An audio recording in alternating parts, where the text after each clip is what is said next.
Welcome back. We are going to go to California here for this next story. This is one that has a lot of people up in arms. The Blue Dem state becoming the first in the nation to prevent educators from notifying parents if their child decides to switch names or pronouns. Now, this comes under this new bill that was signed by Democratic Governor Gavin Newsom this week. And not everyone, as you can imagine, is on board with this plan. Already one Southern California school district is suing Newsom over claims the bill violates the constitutional rights of parents. We have a legal panel here to weigh in. Barack Laurie is an attorney joining us. Thane Rosenbaum, distinguished university professor with Taro University, and Tom Borelli is a Newsmax contributor. So let's dive into this law, right? A lot of people have questions. What is the deal with this? I'm a parent. I want to know what's going on in my kid's classroom. Well, apparently it prohibits local school boards from forcing educators to tell parents if their child asks to use a different name or different pronoun. However, they claim parents would retain the right to access their child's school records, and minors are still required to get permission from their parents or guardians before legally changing their name or gender. The law going into effect in January. Barack, here, we can anticipate perhaps some legal challenges from this, but why do you think parents have such an issue with this new California law? Well, they should have an issue, and what we're dealing with is a California law now that equates the issue of transgenderism on the same level as a social good, in the same way that you would expect parents not to poison their children, not to starve their children, not to teach them crazy things. So that is what they're doing. They're trying to make that on the same level, and they therefore think that that's constitutional. It's not. This is one of the core features of raising your children is whether they're a boy or a girl. So it will be stricken down. That's the good news, I think, but it'll take some time.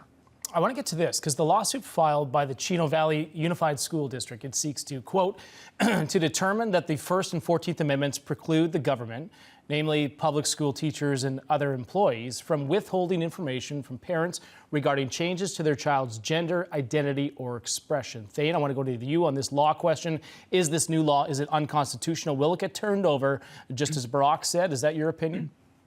Well, John, even in the most expansive view of the right to privacy, the Supreme Court has never said that the right to privacy overcomes parental rights. Even in states, John and Emma, that grant gender-affirming care, either through surgical or through hormonal treatments, even there, in those states, parents have rights to step in and prevent something happening to their child against their will. The problem is the culture wars. What we've seen in little Gazas and campuses is that teachers don't want to teach math and reading. They want to teach gender identity and sexual identity. And that's been part of this problem, that kids are susceptible. And the idea here is that local control should override a state law. Yeah. Great point. And it's not just a nickname we're talking about here, right? It's potentially a name change, different pronouns, using different locker rooms. I mean, there's so much that's attached to what's really going on behind the scenes with this plan. However, there's support for this law. An advocacy group, Equality California, had this to say about the bill. This critical legislation strengthens protections for LGBTQ+ youth against forced outing policies, provides resources for parents and families of LGBTQ+ students, and creates critical safeguards to prevent retaliation against teachers and school staff who foster a safe and supportive school environment. Tom, your reaction to this? Well, clearly this whole issue is outrageous. This is the state coming in between the parent and the children. This is classic Marxism. This is what it's really about. And the parents and Americans around the country need to wake up to this, because this is coming from California. Who knows where Gavin Newsom's going to be next week? Will he be the nominee? Will he be the vice president nominee? We don't know. What I do know, this is wrong. Any effort to change a kid's biological outcome is bad biology, it's bad psychology, and no good could come from it. Yeah, and to your point there about Governor Newsom, if he does join this presidential race, which is a possibility, I mean, there is a ripple effect to this. I mean, Elon Musk, he called this the final straw, posting on X, formerly Twitter, because of this law and many others that preceded it, which attack both California families and companies. SpaceX is moving its headquarters from California to now Texas. But I want to get your thoughts on this, Brock. Do you see that because of these things that are happening in California, we've seen a lot of celebrities now want to leave California, but could other people be leaving because of some of these laws that they're enacting? But not only that, what else is happening in California? The homelessness, the drugs, etc. I mean, this isn't a good look for Gavin Newsom if he wants to join this presidential race.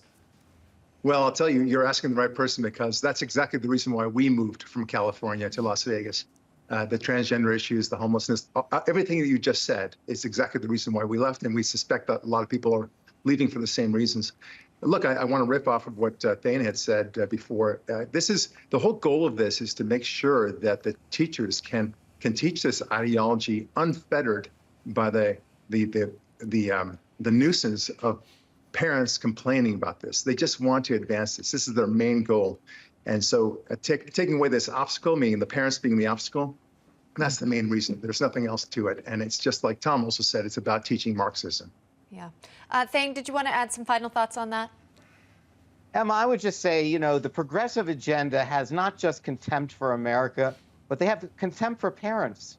You know, it's all about the oppression of white people. They see this in the same terms. They see white parents oppressing their children, preventing them from undertaking life changes that speak to their gender or identity. And this is really part of the same family. And I would say, lastly, about Newsom, he doesn't care about what the five of us are saying. His base loves this. He's not worried about, he doesn't miss Barack. I would miss Barack. He's thrilled to get rid of Barack. This is the problem with the Democratic Party. They have abandoned most Americans, and they have taken a purely ideological stance that is anti-American, anti-parent, anti-white, and here you see it. And when it comes to local control of schools, they're saying parents are subordinated to the rights of teachers. Tom, you've got last thoughts here. Look, brainwashing is bad. Parents, Americans, they're coming for your children. Wake up. You got a chance November 5th to change all of this. Keep them in California. Don't let this insanity spread around the country. And that's why we see the RNC continuing to expand the base, the Republican Party welcoming folks, different minority groups, by the way, who have children who don't want their gender and gender identity to be changed outside of their sight. Barack Lurie, Thane Rosenbaum, Tom Borelli, thank you all for coming on. Appreciate it. Thank you. Thank you. Thank you.